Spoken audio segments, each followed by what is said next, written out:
All right, welcome back to 2019 Lone Star Film Festival. I keep wanting to say Fort Worth Film Festival, but it just doesn't suit the event as well.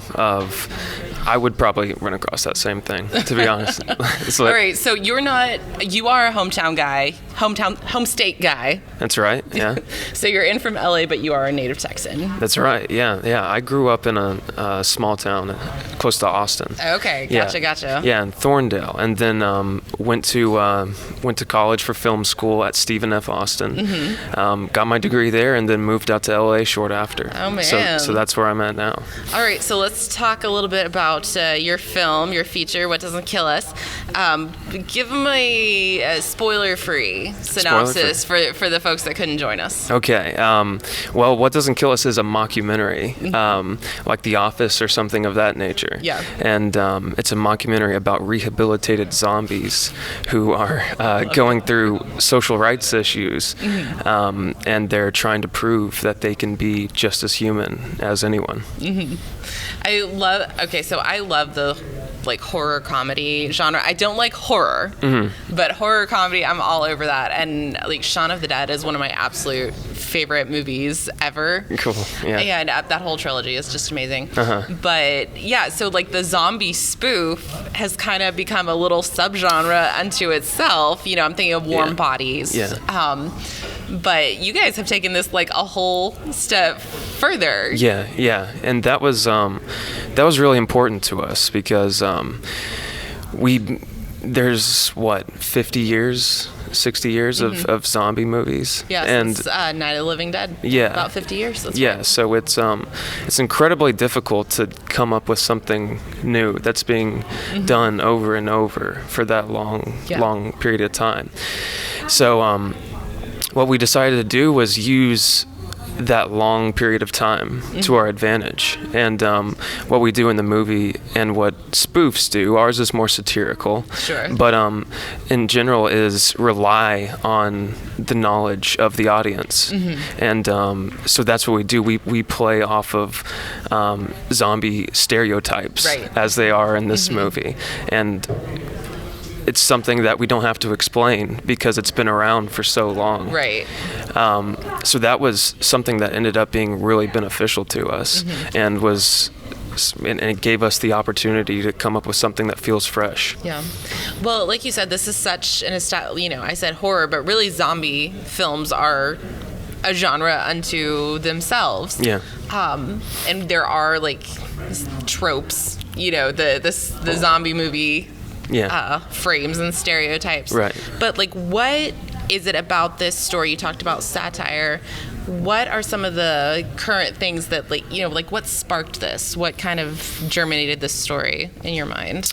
It was just the brainchild of us three co-directors, and yes, 3 co-directors. That's a lot. Yeah, and it started off as a short film concept. Okay. And it was the very first semester that we met each other in film school, and it was our first project together. And it was just something that was it was well received for class and everything, and but we always knew that there was something more of a future to this. For it. Yeah, because there's just the concept alone sets up this amazing world with so many different characters in it, and so that was something that got us really excited.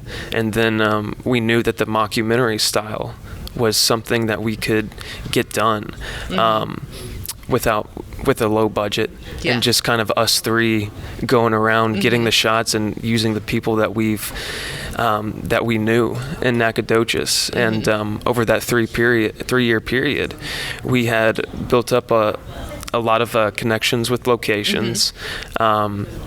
We had free equipment that we had to take advantage of. Definitely take advantage of that. Yeah. And then incredible people that turned out to be very good actors. Yeah. Well, tell me about your locations. You mentioned Nacogdoches. That's right. Yeah. Probably 95% of the movie is shot in Nacogdoches. And that's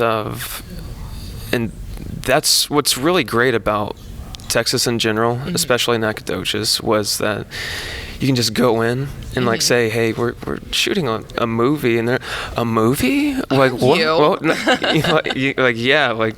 it's a big deal. Can you let us, would you mind if we were to come into here and set up a few lights and shoot? And in Nacogdoches and in Texas, people are more than willing to help you out in that way. That's not necessarily something you come across in LA. I can imagine. It's really tough to. We've had 5 guys in here trying to shoot a movie today, so you can. Yeah, exactly. Like how much are you gonna pay? Like like that's like the go-to. But here it's there's just like that incredible community aspect, to it, because even the people with these locations, they wanted the movie to do well, and they wanted to be helpful to students in the area. So stuff like that made all the difference, and it also was really important to us location-wise to use authentic East Texas locations. One, because we did have them available if we just asked around. That's really all it took. Yeah.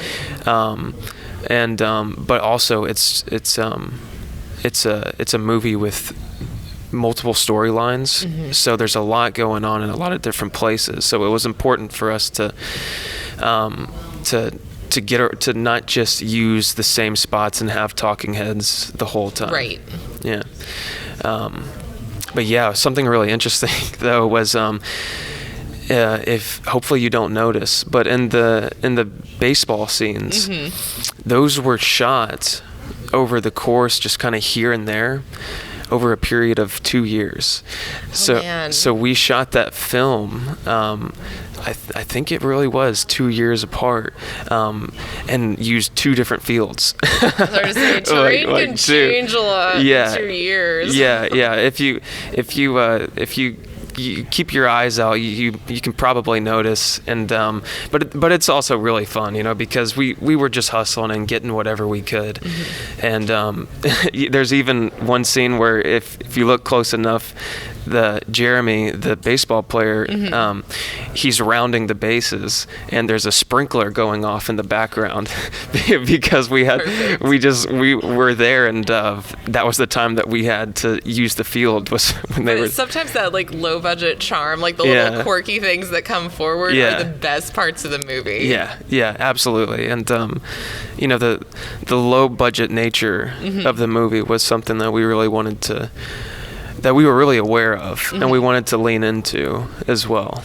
Well, I like that you came across that concept for you guys as starting as student filmmakers. I remember a screenwriting class, and we all kind of felt like, well, maybe it was me, but a lot of us felt like, oh, I need to do this big epic thing that's got 200 different locations and a waterfall, and all this stuff. And I wasn't really focusing on what could I shoot? Like, what could I actually create? So I'm glad that you were attached to that style. That's so helpful. Yeah, and that was honestly, that was part of the fun of it as well.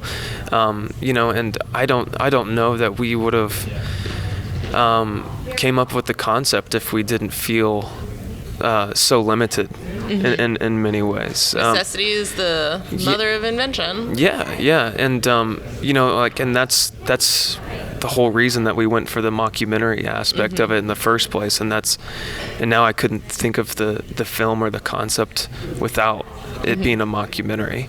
But yeah, it's just I'm really proud of how it turned out and like what we've gotten, and being able to use those resources available to us, because you really do have all you need. Yeah. You really do. It's just around you, and you just gotta ask sometimes. Well, I want to hear a little bit more about your creative team, because I was talking about Night of the Living Dead. So actually my very first filmmaker interview was George Romero, who was the director of Night of the Living Dead. Yeah. And I was interviewing him and his original team for a 40th anniversary screening. Okay. And it was up here, and I was in college, so. In fact, it was right. It was in this right here. 10-foot radius. But I remember asking that because the director is also the screenwriter and the producer is also a role in everybody was wearing multiple hats, and I was like, did you guys get along? There's so many opinions there. There's a lot of cooks in the kitchen, so to speak. So having 3 co-directors, how did you guys make that work? Well, it wouldn't have worked if we didn't know each other as well as we did at that point. Yeah. Because by the time that we finally decided to let's really go for this movie, we were seniors in college, and at that point we had been working on each other's films for 3 years, doing short films, and we had gotten really close, and we understood each other, and we understood each other's humor, and fortunately that was something that was a strength for the film, was being able to incorporate our 3 different styles into the film in different ways. But logistically, I was also the cinematographer on it, so I tended to direct from that aspect quite often. How does it look? Yeah, and just talk about blocking, talk about lighting, and Zach, he would actually do the makeup. Yeah, and while he would put on makeup, he'd just run through lines with them, and while Ethan and I would set up lights, and so it was extremely collaborative, and we definitely had our moments where we disagreed, but again, since we knew each other so well, and since we honestly we really respected each other, awesome. it never turned into something that was toxic for the film in any way. So that was honestly I couldn't have asked it to go any better. And the level of collaboration on set was it was really something, between not just us 3 directors, but between the actors as well. And a lot of that lends itself to being the mockumentary style, but just coming up with fun jokes on the spot, and just giving things a shot, because we'd shoot something and then we'd look at each other like, okay, what?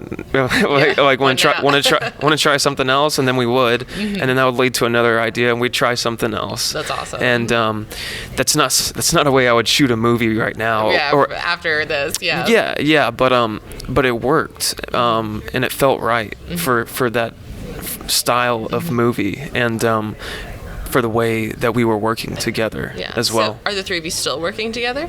Not so much, because it was really tough to hold this movie together, because something that we saw coming was when we graduated. Right. So when we graduated, we all separated and moved back home. Yeah. And so we were hundreds and hundreds of miles apart from each other in 3 different cities, 2 different states. Yeah.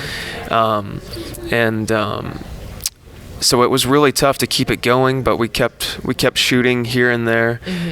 We'd meet up and get some edits done, and then I actually made the move to LA. Yeah. Because that was something that I knew I was never going to feel prepared for. So I just had to do it at some point. And then thankfully, for a lot of reasons, just because I love having them there, and for the movie's sake, Zach moved to LA as well. That's awesome. So we watched the movie for the first time in a long time, and got really excited about it again. Good for you. So we got some pickups in LA, just some stuff that we saw that that could be improved or expanded on a little bit. And that's where we finished it. Yeah. And by that time it was great because I had met some people in LA. We got a little test audience together, and just really really wrap this thing up like over a 4-year process. That's awesome. Yeah. Which that may sound like a lot. 4 years is not a lot for a film. No. Yeah, and it's that's really what it takes. You know, is just knowing that what you're working on. Even though, like, I'm sure that whoever's working on their film truly believes in it. Like, you have to. You have to be the one to champion your work, and eventually other people will as well. Yeah. But yeah, that's you just have to have that in mind, that this is something that you're in it for the long haul, and you have to be willing to work your butt off for something that you're not going to get results for until years down the line. There's not going to be any instant gratification there. Yeah. And but that's what's so fantastic about Lone Star here, is to finally be celebrating this hard work that we've put put a lot into. And I, honestly, like, I'm really glad it's Lone Star as well, because I've gone to see a lot of films here, and just it's really inspirational to see the diversity of films here, and just the quality in every single way, and to be a part of that, and to know that we're in there with that level of filmmaking. It's not only reassuring, but it's encouraging, and it's also something that we've been striving for a long time, and it's cool to experience it. Well, good for you, man. I'm proud of you. Yeah, I don't know you, but I'm proud of you. Well, thank you. One more before we go. Like, where can people kind of catch up with you and learn more about you, your team, your work, your film? Well, you can follow us on both Facebook and Twitter. Okay. It's at WDKU for What Doesn't Kill Us. What Doesn't Kill Us. WDKU Movie. And then we have our official website. It's WDKUmovie.com. All right. And we're putting everything on there just so people can see the progress that this see the little journey film that you're making. Yeah, and I'm excited too. I'm really excited to see where this goes, because the screening was excellent. Like, we got a lot of positive feedback. Awesome. a lot of smiles whenever I was shaking hands on the way out. It was an incredible experience. Awesome. Well, thank you so much for taking some time with us. Thank you for coming to Fort Worth. Yeah. Appreciate seeing you here. Well, yeah, and thank you very much for this. It's a pleasure to be talking about what we've worked so hard on for so long. Congratulations. Yeah. I'm really happy for you guys. Yeah. Well, thank you. Thank you.